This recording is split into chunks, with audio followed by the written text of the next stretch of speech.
Eu tive o privilégio de crescer na igreja, assim como essas crianças que a gente viu aqui. Eu fazia parte das apresentações infantis, fiz parte do Atalaia, fiz parte do Ministério de Dança. E conforme eu ia crescendo, eu ia me envolvendo em ministérios diferentes.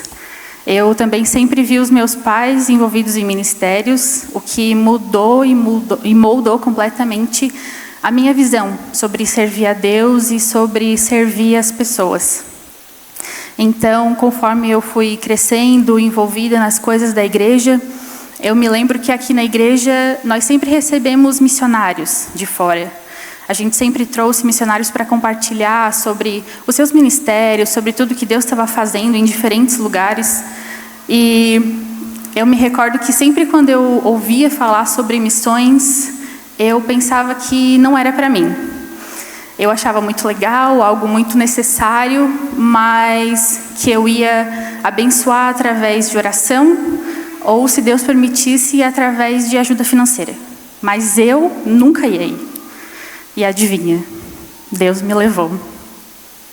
Então, voltando um pouco mais no tempo, antes de falar sobre o ano passado, lá em 2022, eu já era formada na faculdade, eu estudei Relações Internacionais. Eu já estava trabalhando na área, em uma empresa de Criciúma, e eu estava passando por um momento de muitas incertezas dentro de mim. Eu estava com umas crises internas, estava buscando realmente por respostas. E eu acho que a maioria das pessoas passa por algum momento assim na vida. Então eu comecei a me questionar, será que a vida é só isso? Trabalhar, ir para casa, ir para a igreja no final de semana e pronto. E claro que não é errado ter uma rotina dessa. A maioria dos cristãos louvam a Deus através de dias comuns, através do ordinário. Mas hoje eu vejo que foi esse sentimento que Deus usou para me direcionar para missões. Então eu comecei a pesquisar sobre organizações missionárias, eu comecei a pesquisar quais os cursos disponíveis, a duração deles. E talvez por ser a maior e a mais conhecida organização missionária, uma das primeiras que apareceu para mim nas minhas pesquisas foi a Jocum, que, para quem não sabe, traduzindo para o português, significa Jovens com uma Missão. E a Jocum, ela foi fundada em 1960 pelo Loren Cunningham e a Darlene Cunningham, um casal de missionários americanos. E a frase da Jocum e também o objetivo é conhecer a Deus e fazê-lo conhecido. A Jocum hoje em dia já existe em mais de 180 países, mais de 1.200 locais, e ela oferece mais de 50 cursos. Aqui eu coloquei um mapa do Brasil no outro slide, com as localidades de bases missionárias que existem no Brasil. Aqui em Santa Catarina existe a mais próxima de nós, em Florianópolis. E caso você se interesse, não é tão longe assim. No próximo slide, eu coloquei uma imagem com todas as bases que existem espalhadas pelo mundo. E, de fato, são muitas, para a glória de Deus, mas, não sei se dá para ver, mas ali no meio, no Oriente Médio, não existem esses pininhos vermelhos, porque não existem bases físicas da Jocum, porque o evangelho não é permitido ser pregado nesses lugares. Porém, existem missionários da Jocum e de outras organizações missionárias que estão lá, pregando o evangelho. Então, dentre todas essas opções de bases missionárias, eu estava orando sobre qual Deus ia me direcionar. Eu mandei mensagem para várias bases aqui no Brasil, em outros lugares também, mas eu sempre gostei de estudar culturas diferentes, eu sempre gostei de viajar, e eu sempre gostei de estudar inglês também, que é algo necessário para missões. Então eu orei a Deus e pedi se seria possível unir esses dois desejos, que era o fato de ir para fora, conhecer diferentes culturas, e também pregar a palavra de Deus. E, de fato, Ele concedeu esse meu desejo. Eu orei, conversei com os meus pais, conversei com os pastores, e, de fato, tudo aconteceu. Naturalmente, as portas foram se abrindo, e Deus proveu todas as coisas.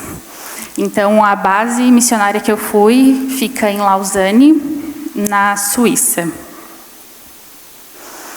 E lá nessa base, eu fiz um curso chamado ETED. A ETED é o curso mais conhecido da Jocum e geralmente é a porta de entrada dos missionários que querem se envolver com a Jocum. E a ETED é a escola de treinamento e discipulado. Ela tem duração de 5 ou 6 meses, dependendo da base. Na minha base, a duração era de 5 meses. Então, os 3 meses eram teóricos. A gente ficava só na base, buscando a Deus e nos preparando para a próxima fase, que seria a fase prática, que então nós seríamos direcionados para um outro país. Quando a gente começa a ETED, nós ainda não sabemos qual vai ser esse país que nós vamos ser direcionados. Os líderes e os staffs da escola, eles oram, pedem a direção de Deus, e lá pela metade do curso é que nós, os alunos, descobrimos. Então, realmente, é confiar em Deus. E existe vários temas que são trabalhados. Eu coloquei ali alguns, como evangelismo, Espírito Santo, caráter e natureza de Deus. E são temas que, às vezes, são considerados básicos, mas a Jocum recebe pessoas em diferentes níveis da caminhada cristã. Então, às vezes, uma pessoa como eu, que cresceu na igreja, já escutou bastante sobre determinados temas, mas uma pessoa que está começando agora precisa aprender ou precisa ser lembrada de algumas coisas da Bíblia. Então, nós ficamos 3 meses lá na base.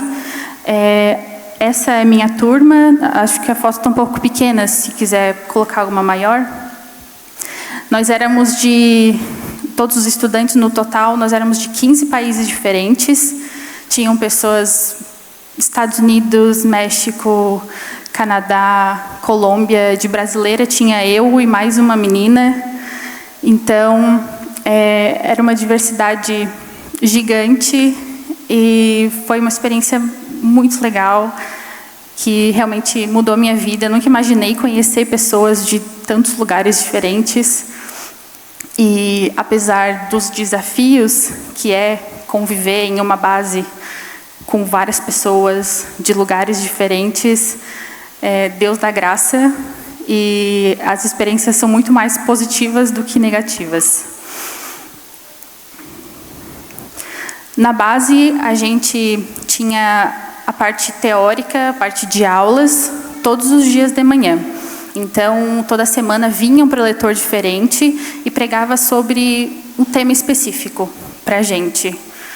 E, além disso, a gente também tinha outras coisas que nós fazíamos, como trabalhar lá na base, seja limpando, seja na manutenção. Enfim, a gente se envolvia e colocava a mão na massa também. Nós também tínhamos um momento de louvor, nós tínhamos os cultos, nós tínhamos um momento só de intercessão. E nós também tínhamos a parte do evangelismo, que a gente ia para o centro da cidade e lá nós fazíamos evangelismo na praça mesmo. E era um preparo, assim, para a próxima fase, para o que estava por vir. E, como eu mencionei, certo ponto, os nossos líderes, eles falaram quais seriam os lugares que nós seríamos enviados. E nós somos divididos em 2 grupos. Um grupo foi para o Egito e outro grupo foi para o México. Eu estava no grupo do Egito e eu fiquei muito feliz quando eu soube que eu ia para lá. Eu sempre gostei de estudar sobre a história do Egito na escola. É uma das civilizações mais antigas. A história é gigantesca, é imensa. E Deus sabe que era um sonho que eu tinha e Ele realizou. Mas, ao mesmo tempo, eu também sabia dos desafios que iam ter, porque o Egito é uma nação muito diferente da nossa, ou das nossas vizinhas. É uma nação que o islamismo é a principal religião, o islamismo gere todas as esferas da sociedade. E eu não tinha contato nenhum com o islamismo, com muçulmanos, sabia muito pouco.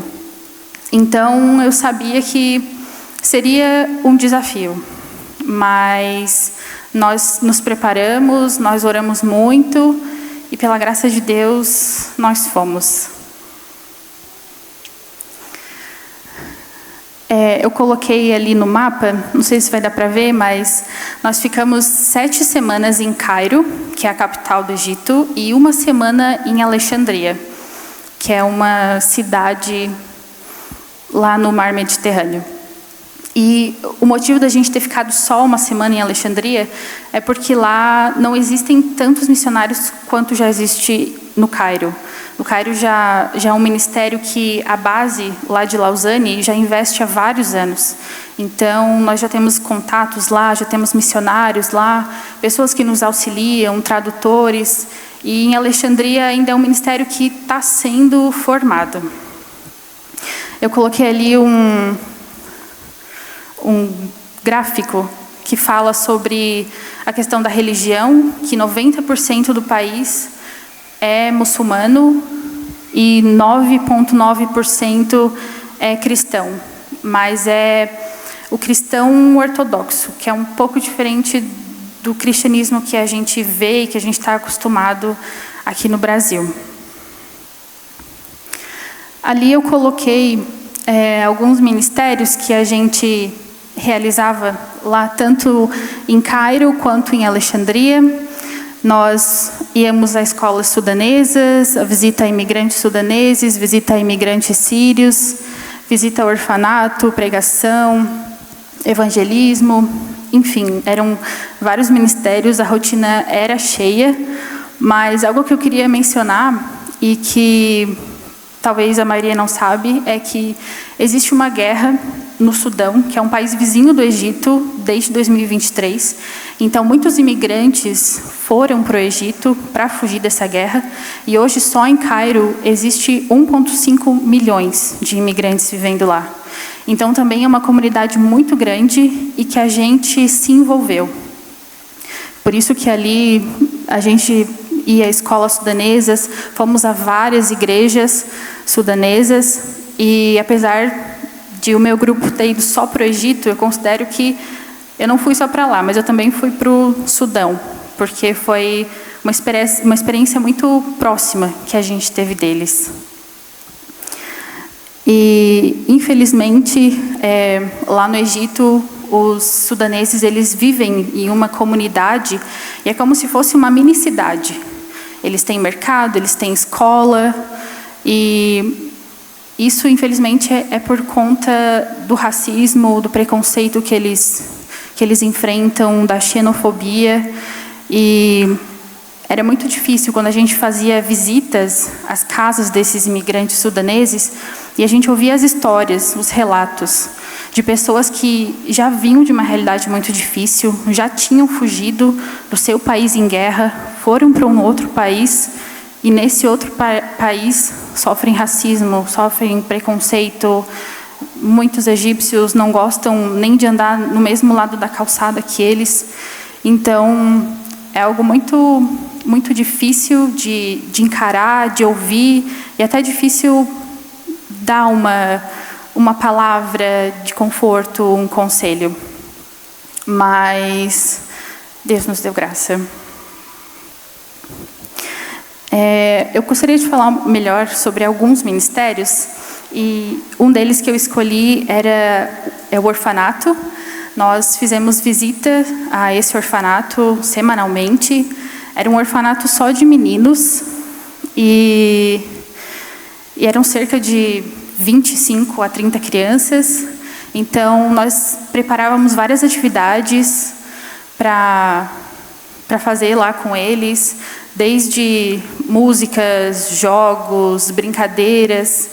Só que esse orfanato ele era do governo, e o governo não permite que o cristianismo seja pregado. Então, sempre quando a gente levava uma mensagem, sempre quando a gente fazia um mini teatro, nós não podíamos falar diretamente sobre a Bíblia.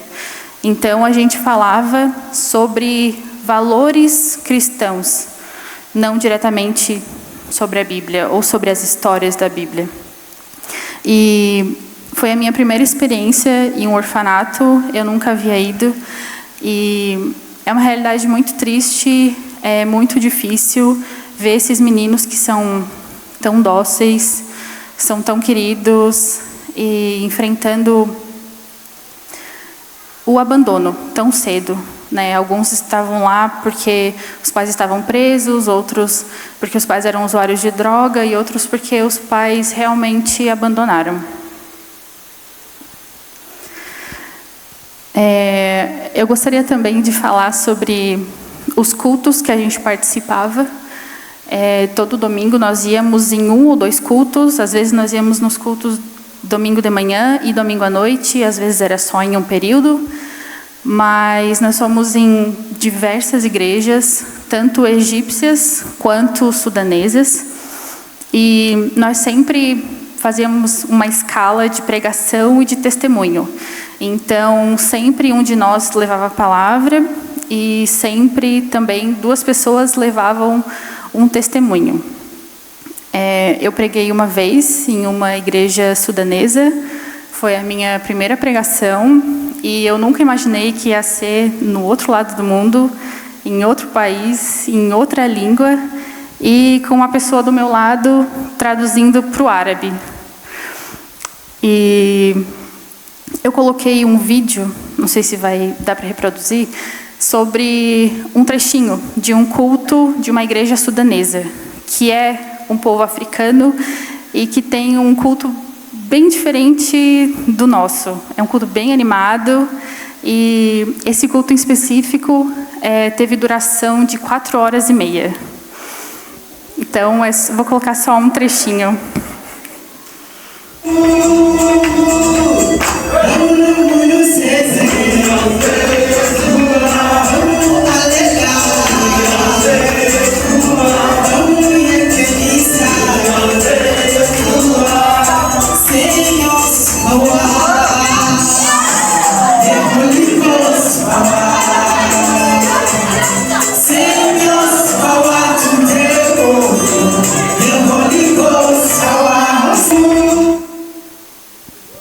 Era um culto bem animado, mas no vídeo não dá para ter muita noção, mas a igreja era uma igreja bem simples, uma igreja bem humilde. E eu mostrei um dia esse vídeo para uma pessoa e ela perguntou: estava tendo alguma festividade na igreja por causa dos balões? E não, o balão era a decoração mesmo. Eu também vou passar umas fotos da escola sudanesa, que também era uma escola que só tinha imigrantes sudaneses, só crianças. E essa escola, inclusive, é de um missionário lá do Sudão, que se mudou para o Egito já há uns 10 anos atrás, e ele montou essa escola.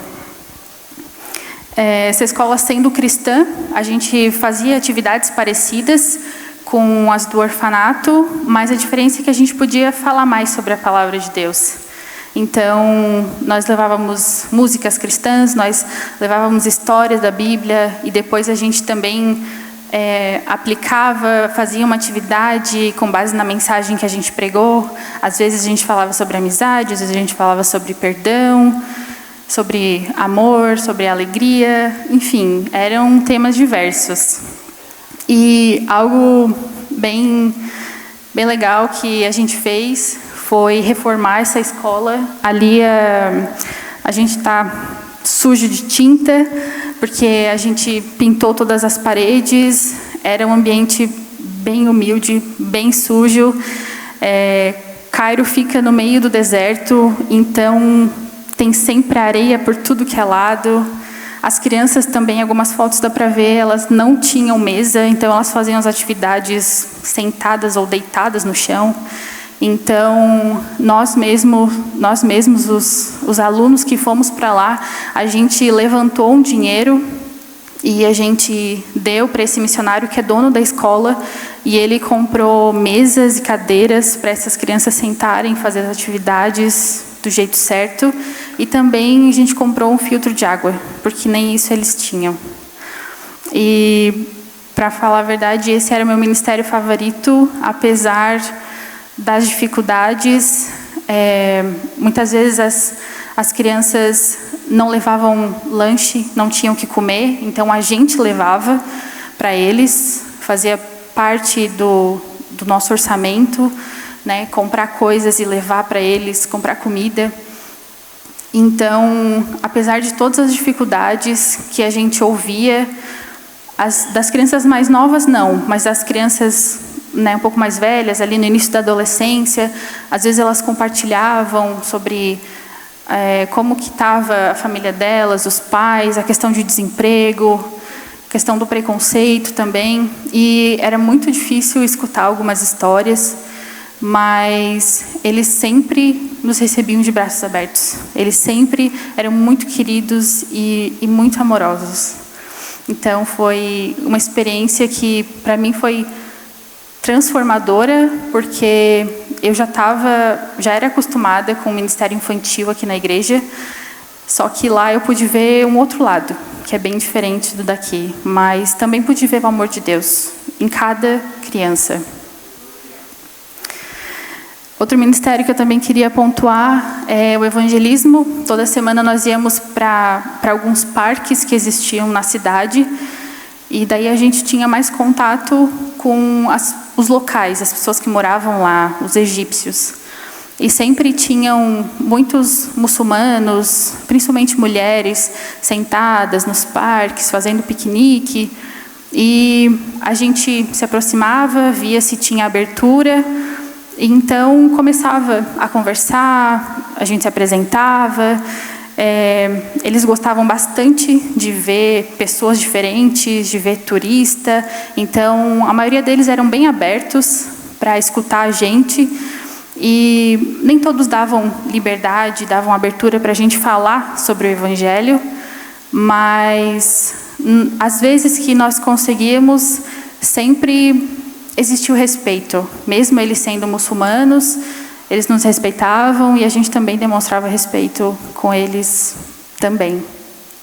Então, eram experiências bem legais. A gente trocava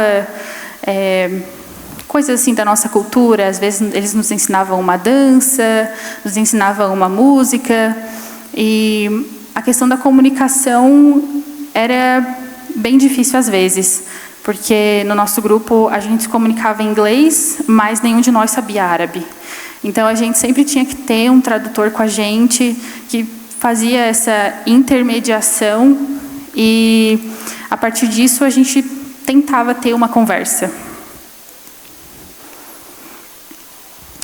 Sobre Alexandria, nós ficamos lá somente uma semana, mas a gente se envolveu em ministérios diferentes que a gente não fazia em Cairo, como ir à casa de pessoas com deficiência, pessoas com necessidades especiais.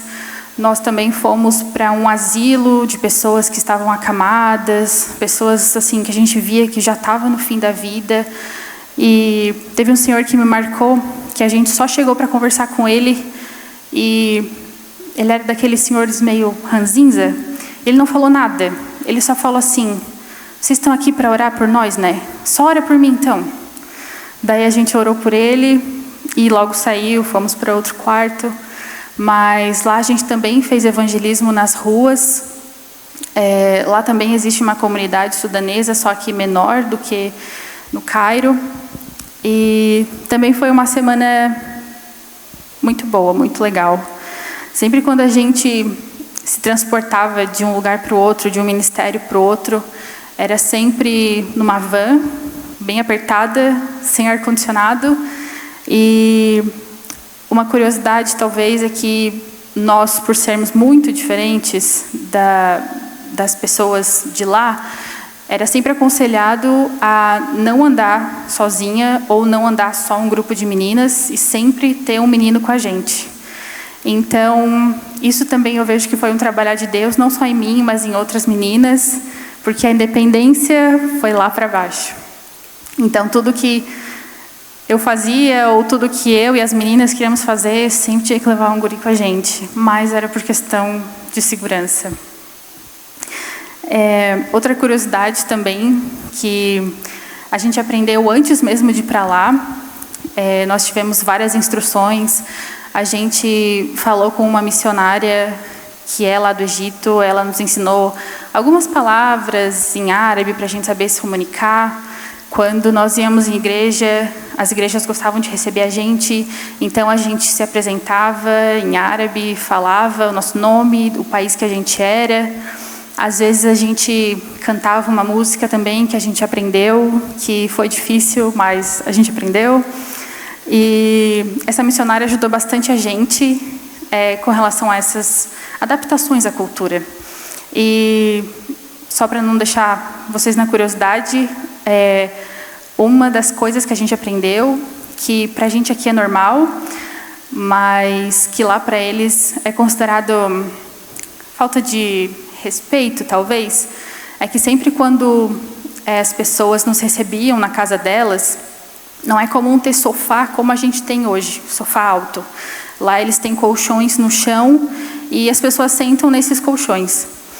E algo que ela ensinou para a gente é que sempre quando a gente sentasse, nunca era para deixar a sola do pé para frente, mostrando para o dono da casa, porque isso era considerado uma falta de respeito.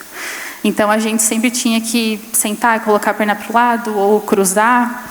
E essa foi só uma curiosidade de muitas adaptações que a gente fez e que eram essenciais, algo que parece simples, mas era essencial demonstrar esse respeito para a pessoa ver que ela tinha liberdade para falar com a gente. Porque através das pequenas coisas é que muitas vezes eles iam se soltando. Nem sempre eles sentiam que tinham a liberdade de se abrir, de falar sobre a fé deles ou de um problema que eles estavam passando. E outra coisa também que eu queria falar, que foi extremamente marcante para mim e foi um dos destaques desse tempo que eu tive lá, foi subir o Monte Sinai, que é o monte, como diz na Bíblia, que Moisés recebeu os 10 mandamentos da parte de Deus. Até então eu não tinha estudado, não tinha ido muito a fundo sobre isso, mas existem discussões se lá é de fato o real Monte Sinai. Não dá para saber com certeza. Alguns falam que é lá no Egito, outros falam que é na Arábia Saudita. Mas eu fui no Monte Sinai, que é considerado pela maioria das pessoas o Monte Sinai, e nós começamos a subir ele 1h30 da manhã e foram 3 horas de escalada. Então a gente chegou lá em cima, chegou no topo para ver o nascer do sol. Lá a gente teve um momento com Deus, um momento de oração. A gente leu a Bíblia e foi um momento muito especial que eu nunca vou esquecer. Inclusive, algo muito curioso é que, de fato, eu descobri que existe brasileiro em tudo que é lugar. Porque quando eu cheguei no topo do Monte Sinai, não tinha muita gente, mas tinha um grupo de brasileiro orando lá em cima, daqueles bem pentecostais. Então, de fato, existe brasileiro em tudo que é lugar. E depois do Monte Sinai, o nosso grupo foi desceu mais um pouco e foi até o Mar Vermelho, que é tão conhecido na Bíblia, que a gente aprende quando criança tão cedo, a abertura do Mar Vermelho. E eu tinha uma imagem completamente diferente, talvez pelos desenhos que eu sempre vi, que era algo pequeno, mas não, é um mar, é bem grande mesmo. E a gente teve essa oportunidade de também ver o Mar Vermelho e foi uma experiência muito legal. Bom, depois desse tempo no Egito, inicialmente o meu plano era voltar para cá, mas eu senti que Deus estava me chamando para um tempo maior. Então, eu retornei para a base que eu estava, em Lausanne, e lá eu fiz um outro curso. Eu não vou falar muito sobre esse outro curso que eu fiz hoje, mas ele só tinha a parte teórica, a gente não teve a parte prática. Mas, basicamente, ele é um curso que foca em determinadas histórias da Bíblia, histórias-chave, digamos assim, e tem o foco em memorizar essas histórias. Um dia, se o pastor permitir, eu posso vir aqui e recitar uma dessas histórias que eu aprendi nesse curso. E também foi muito legal, foi muito desafiador, porque mesmo sendo cristã de berço, eu posso contar nos dedos os versículos que eu sei de cor. Então, foi algo muito bom e fez eu mudar realmente a percepção que eu tinha sobre diversas histórias da Bíblia. Depois desse curso que eu fiz lá na base, eu fiquei lá somente servindo, somente sendo staff. E lá no staff, eu ficava na parte da cozinha de manhã, fazendo comida. Meus pais gostaram, porque eu voltei com algumas receitas a mais. E na parte da tarde, eu ficava no escritório. Pode não parecer, mas existe muita burocracia para receber os estudantes, ou até mesmo os missionários que ficam lá na base e que estão lá a longo prazo. Existe muita burocracia, então eu ficava na parte do escritório, na parte da tarde, e eu também servia no louvor, que foi algo que Deus começou a trabalhar em mim.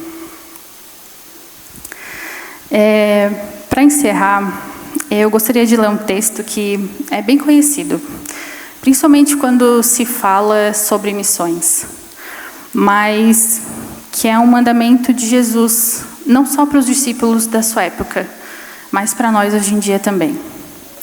Ele fica lá em Mateus 28, se você quiser abrir, e eu vou ler os versículos 19 e 20.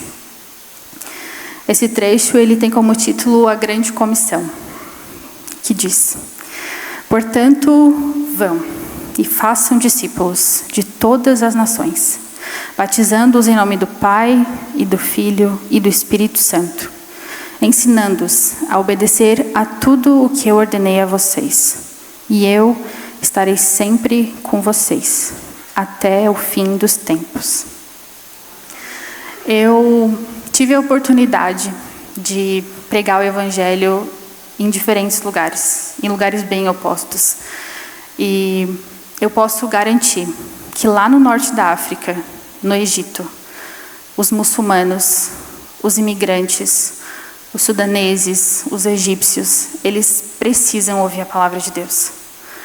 Mas eu também posso garantir que as pessoas lá na Europa, nos países mais desenvolvidos, eles também precisam ouvir a palavra de Deus. De fato, é muito difícil enfrentar uma realidade de pobreza, de miséria e a incerteza se vai ter ou não o que comer no final do dia. Realidade essa que a maior parte das pessoas da África enfrentam. Mas também é muito difícil encarar a realidade e levar o Evangelho para pessoas que acham que tem tudo, materialmente falando. Pessoas que têm dinheiro, têm status, têm poder e, diante da mensagem do Evangelho, se perguntam: para que depender de um Deus, sendo que a minha segurança está nas coisas que eu conquistei? E não existe mérito maior pregar em um lugar ou pregar em outro. Aqui nesse versículo, Jesus deixa bem claro que Ele nos ordenou ir a todas as nações, independente de cor, raça, classe social. Ele nos chama para ir e pregar a mensagem do Evangelho. E aqui, essa expressão, fazer discípulos, talvez nos distancia um pouco dos nossos tempos hoje. Parece que é algo só da época de Jesus. Mas um discípulo nada mais é alguém que crê e segue outra pessoa. E que no nosso caso é Jesus. Então, eu não poderia encerrar sem encorajar você que sente que tem esse chamado missionário a não deixar essa chama apagar. Assim como Deus acendeu essa faísca no meu coração lá em 2022. E que eu creio que Ele levou 25 anos para me preparar até que eu fosse, eu tenho certeza que esse momento que você está hoje é um momento de preparo. E que Deus quer te levar, às vezes para algum outro lugar no Brasil, ou às vezes até mesmo para fora. Então, não se deixe levar pela correria do dia a dia, ou por tudo que o mundo tem a oferecer, e que pode te distanciar disso. E você que sente que não tem esse chamado, que sente que não vai se envolver em uma organização missionária, que não vai passar um tempo, como foi o meu caso, ou a vida toda se dedicando à obra missionária, ore por esses missionários. A sua oração de 2 ou 3 minutos faz uma diferença enorme na vida deles. Eles que estão em lugares que nós não podemos ir. Eles que estão se adaptando a culturas diferentes. Eles que estão aprendendo línguas diferentes. Eles que estão indo por nós. E também, além da oração, se você puder, se Deus tem te abençoado, contribua financeiramente. Assim como o Vitinho falou aqui mais cedo, eu também tinha essa ideia de contribuir financeiramente, caso eu não fosse. E mesmo já tendo ido, eu continuo em contato com vários missionários e eles sempre estão enviando atualizações, e eles sempre enviam conta bancária, enfim, formas para as pessoas contribuírem mesmo. E eu posso garantir que faz muita diferença, independente do valor. Lá na base eu conheci famílias que têm 3, 4 filhos, e todos são missionários.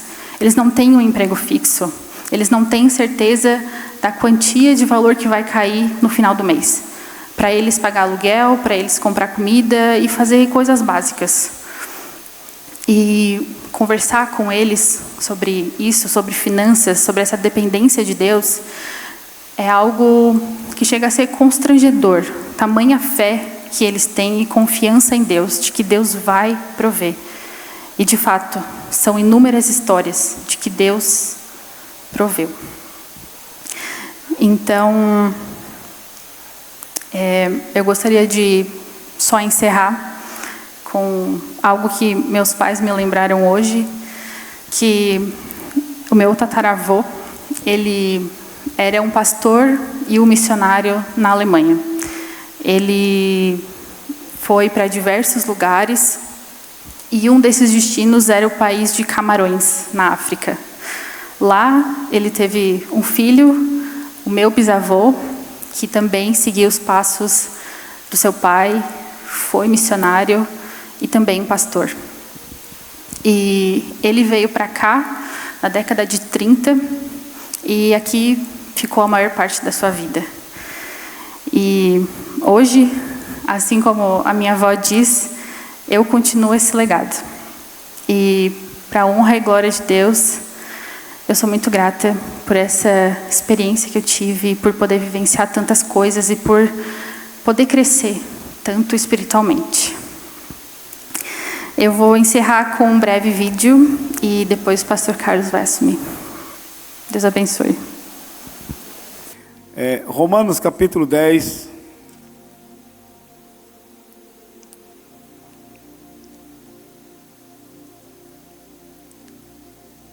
Romanos capítulo 10, versículo 8.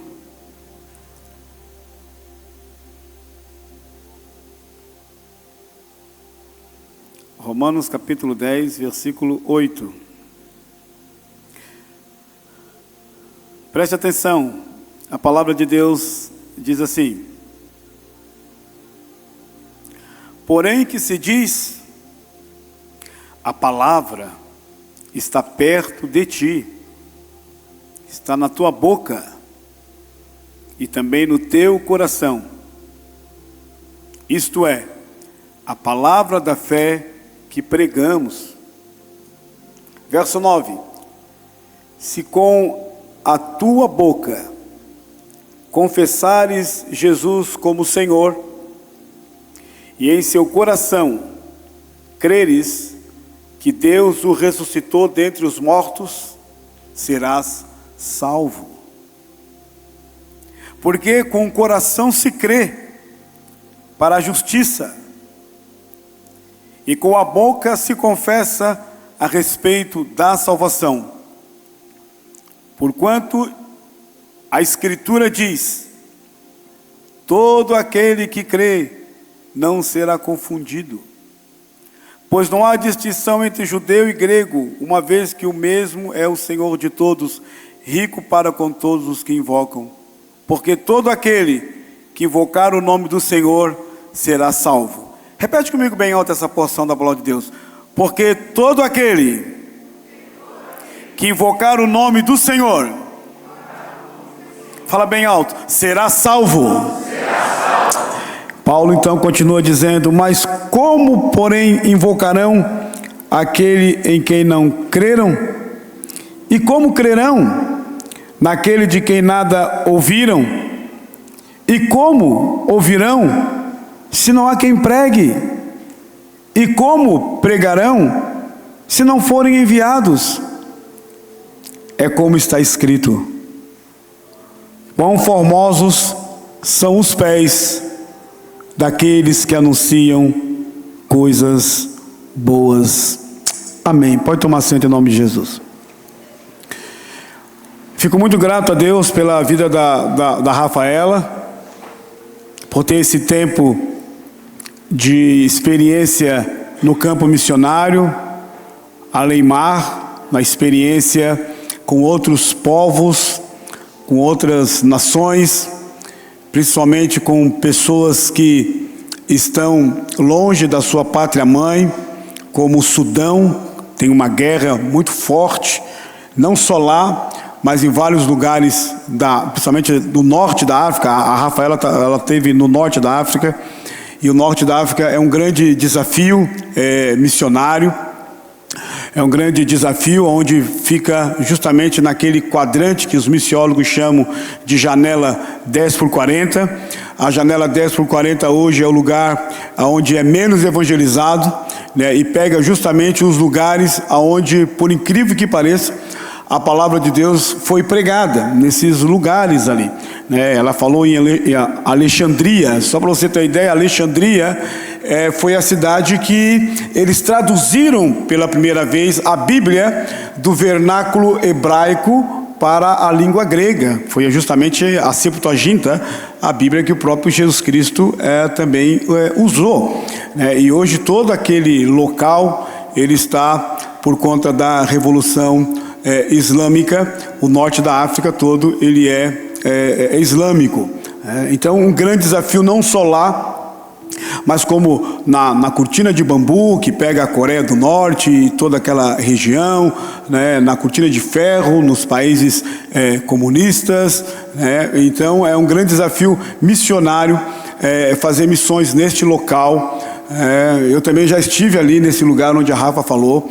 Realmente é um grande desafio para a obra do Senhor, para o avanço da obra do Senhor, né? São poucos os cristãos que lá tem, né? E esses cristãos que lá tem, como ela mencionou aqui em dados, eles são divididos em cristãos ortodoxos, que é um pouco diferente da gente aqui, cristãos protestantes, cristãos cóptas e vários outros tipos de cristão que tem. Então é um grande desafio, não só do ponto de vista da religião, mas também do ponto de vista da miserabilidade que existe nesses locais e nesses países. Por isso, o grande desafio hoje da igreja, o grande desafio nosso, que nós estamos aqui nesta noite, é justamente nós temos uma compreensão daquilo que o próprio Jesus Cristo nos ensinou.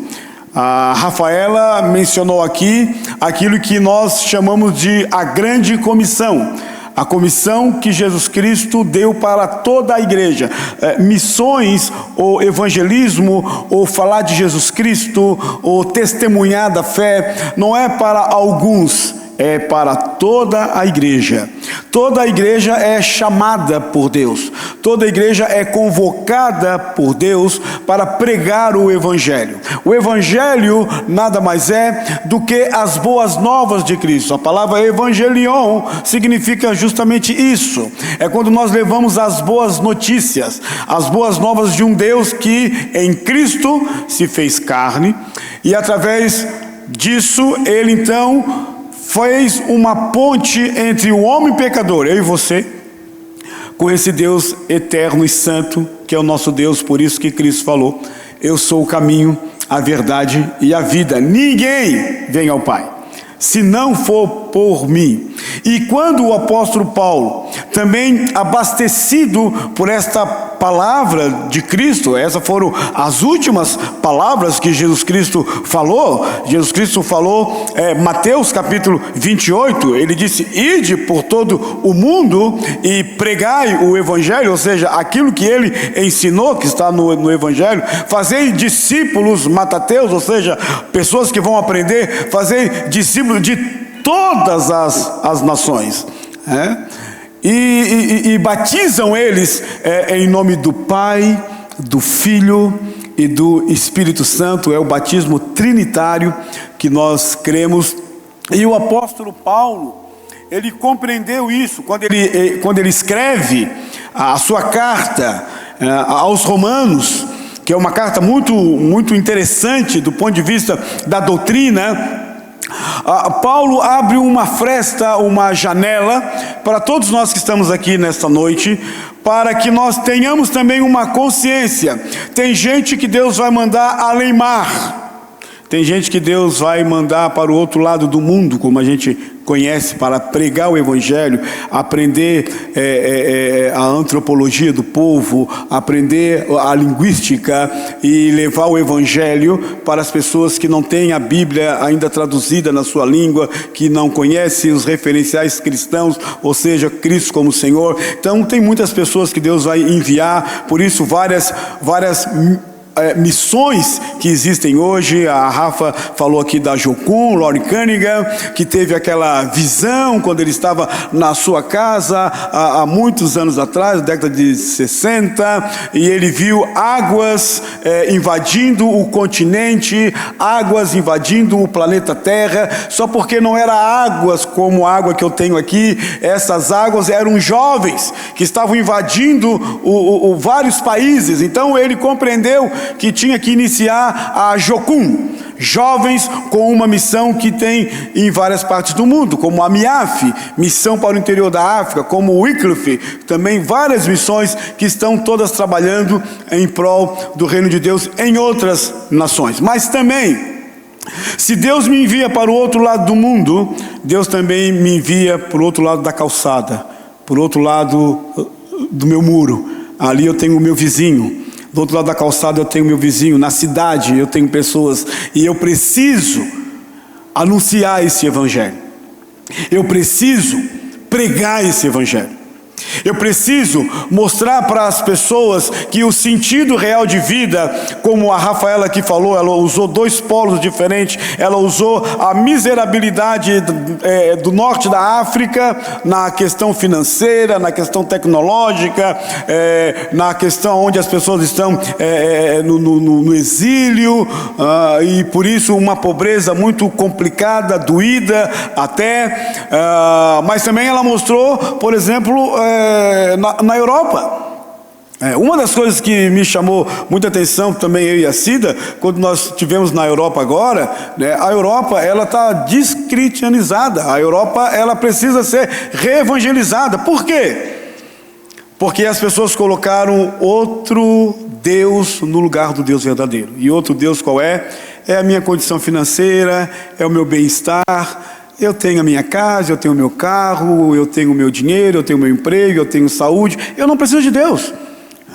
Eu não preciso desse Deus que todo mundo prega, né? Eu mesmo dou conta da minha própria vida. E isso foi um grande engodo que tem acontecido não só na Europa, né, mas também em muitas partes dos Estados Unidos, muitas partes da China e desses países de desenvolvimento, que tem colocado o desenvolvimento acima de Deus. Mas quando a gente olha, por exemplo, para a palavra de Deus aqui, rapidamente, Paulo fala esse texto que ele diz assim: a palavra está perto de ti. A palavra está aí. Você tem a Bíblia revelada já. A palavra está perto de ti, está na tua boca e também no teu coração. E aí Paulo, ele fala uma coisa interessante, porque ele diz assim: se com a tua boca, todos nós que estamos aqui, se com a tua boca confessares que Jesus Cristo, Ele é o Senhor, se com a tua boca confessares Jesus Cristo como Senhor e o teu coração creres que Deus o ressuscitou, né? Então nós temos que anunciar esse Jesus Cristo, porque é Jesus que cura, é Jesus que salva, é Jesus que restaura, é Jesus que dá uma nova história para mim e para você, é Jesus Cristo que pode mudar a história da nossa nação. Não é em vão que o salmista, ele disse: bem-aventurada a nação cujo Deus é o Senhor, cujo Deus é o Senhor. O Senhor, aqui no texto de Paulo, é Jesus Cristo. É aquele que é o Kyrios, é aquele que orienta a nossa vida, é aquele que dirige a nossa vida. Então, todos nós que estamos aqui, nós temos confessado com a nossa boca que Jesus Cristo é o Senhor, porque nós temos crido primeiro no nosso coração. A vida cristã, ela começa primeiro na transformação de almas, na transformação do meu coração, na mudança que Deus faz. Deus reside no meu coração. Eu não sou um agnóstico, talvez creio ou não creio. Eu não sou um ateu, não, eu ensinarei Deus. Não, eu sou uma pessoa que acredito, que creio em Deus. Então, se Deus está no meu coração, e a Bíblia diz que a boca fala do que o coração está cheio, logo, diz o apóstolo Paulo, que eu tenho que confessar Jesus Cristo para o mundo, lá na minha casa, lá no meu trabalho, lá no meu serviço, em qualquer lugar. Nós temos que ser a voz de Deus para as pessoas. Nós temos que ser a resposta de Deus para o meu irmão, para a minha mãe, para o meu pai, para o meu vizinho. Nós temos que levar essas boas novas num mundo onde só tem más notícias, num mundo violento, num mundo complicado que a gente está vivendo, num mundo difícil, num mundo onde as pessoas têm perdido o sentido da vida, onde as pessoas estão amarguradas, onde as pessoas estão acachopadas, onde as pessoas têm perdido o néctar de viver, onde as pessoas vivem a sua vida como um peso, né? Viver se transformou em algo duro, em algo difícil, porque as pessoas estão vivendo debaixo de um sistema maligno, de um sistema difícil, e a igreja, ela tem que ser essa voz de Deus que traz alívio para as pessoas. A igreja tem que ser essa porta-voz aonde nós podemos falar aquilo que Cristo falou, convidando as pessoas. Vinde a mim todos vós que estáis cansados. Quem é que vai falar isso para o mundo? É a igreja, eu e você. Não é que eu vou aliviar, não é você que vai aliviar. Nós vamos anunciar a palavra de Deus e mostrar que existe um Cristo que não está morto, um Cristo que está vivo. Por isso que Jesus Cristo, ele deixou isso muito claro em Mateus. Ele disse: vinde a mim. Está falando para a nossa geração, talvez para você que está nessa noite aqui.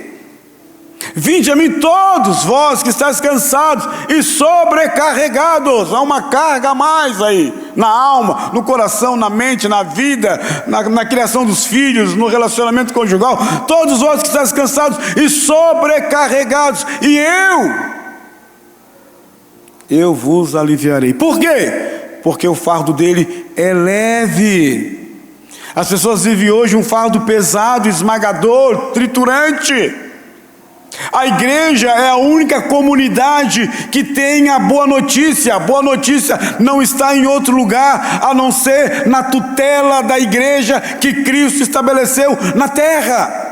Por isso que Paulo fala, e eu encerro aqui, olha o que Paulo fala aqui, e ele diz, de maneira tão clara: todo aquele que invocar o nome do Senhor será salvo.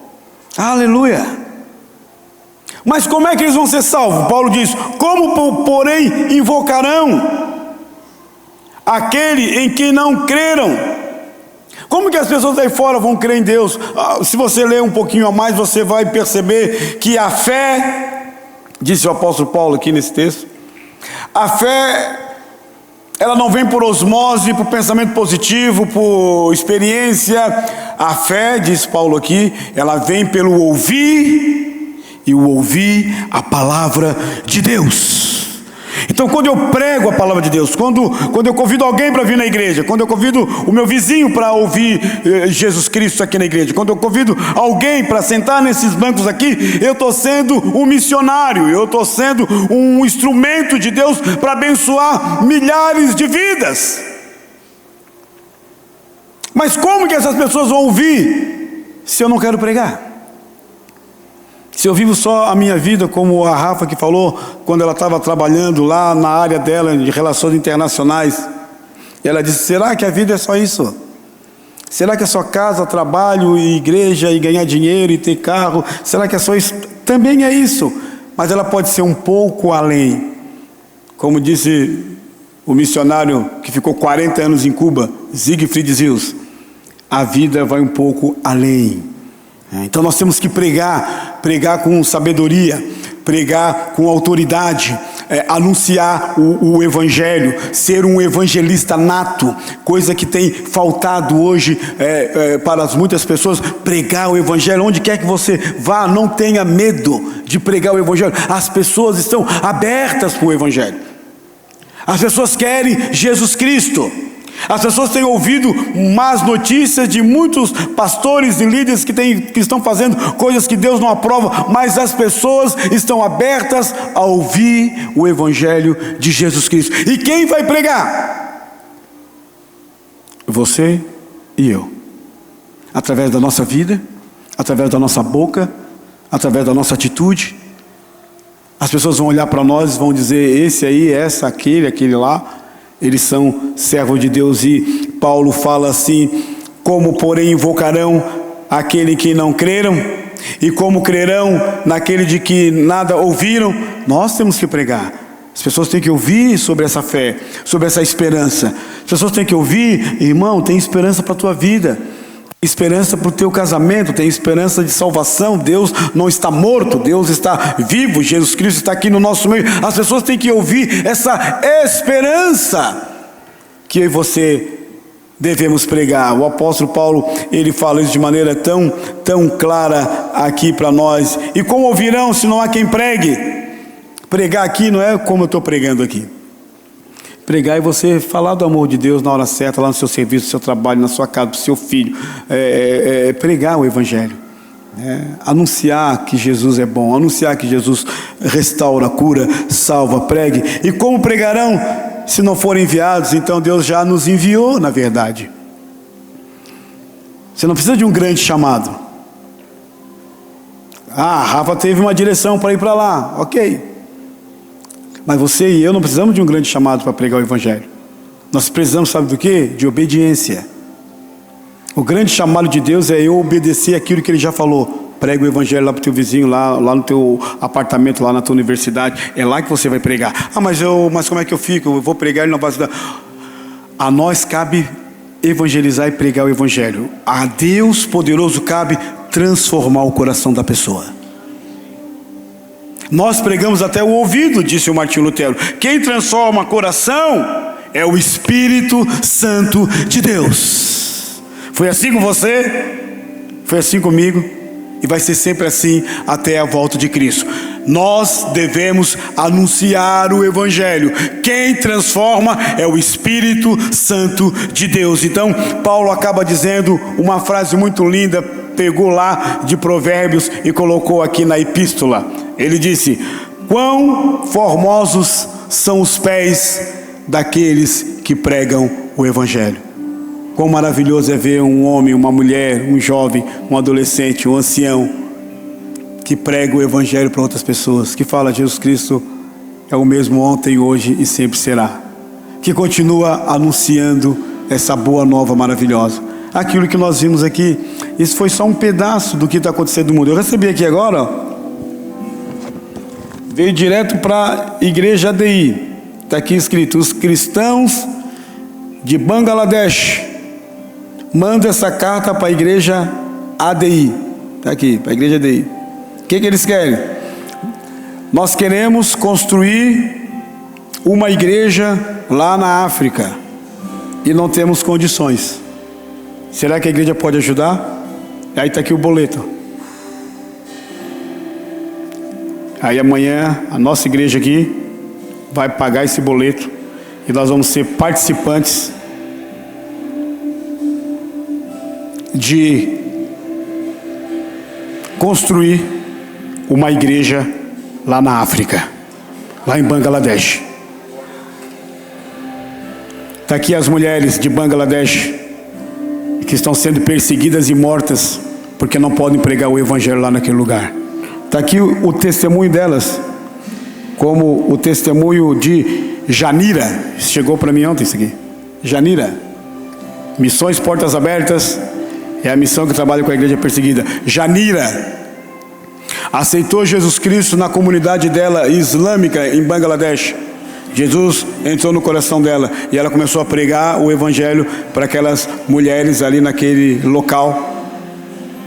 E quando ela começa a pregar o Evangelho, toda a comunidade se levanta contra essa mulher. Ela é espancada, a família dela é perseguida, mas ela continua falando aqui no testemunho maravilhoso. Ela continua dizendo: ajuda-nos em oração, porque nós não iremos parar de falar de que Jesus Cristo é o Senhor, para a glória de Deus Pai. Aleluia! Então, quando nós oramos, quando nós contribuímos, quando nós pregamos, sabe o que nós estamos fazendo? Nós estamos saqueando pessoas do inferno e povoando o céu. Povoando o céu. Olha para você, a obra que Deus fez na sua vida. Como é que Deus te salvou? Alguém pregou para você? Alguém não teve medo e falou: vamos lá na igreja, se tem problema, Deus vai te ajudar. Aceita Jesus Cristo como teu único Salvador. E você veio, e o Espírito Santo trabalhou em você, e o Espírito Santo mudou a sua vida, e você desceu as águas do batismo, e agora você é uma nova pessoa em Deus. A igreja ADI sempre teve essa marca de ser uma igreja missionária, sempre teve essa marca de evangelizar. E esse ano de 2025 nós queremos que todos esses bancos aqui, olha para os bancos que estão vazios, nós queremos que todos esses bancos vazios aqui ficam lotados de pessoas salvas em Cristo Jesus, através da sua vida, através da minha vida. Como ouvirão se não há quem pregue? Quem sabe nessa noite você diga: Senhor, eis-me aqui, envia-me a mim. Não foi isso que Deus falou para o Isaías? Deus falou para Isaías assim: a quem enviarei? E o Isaías diz: eis-me aqui, Senhor, pode me enviar. Mas onde é que vai ser? Não sei, pode ser na sua casa, pode ser para o seu filho, como eu preguei domingo passado aqui, daquele pai que foi atrás do filho que estava desviado na droga, e ele foi atrás para trazer o filho para Cristo. Deixou o ministério dele maravilhoso, a igreja tudo, e ele foi em busca do filho. O campo missionário dele era o filho. Talvez o campo missionário é o teu filho. Teu filho é o campo missionário.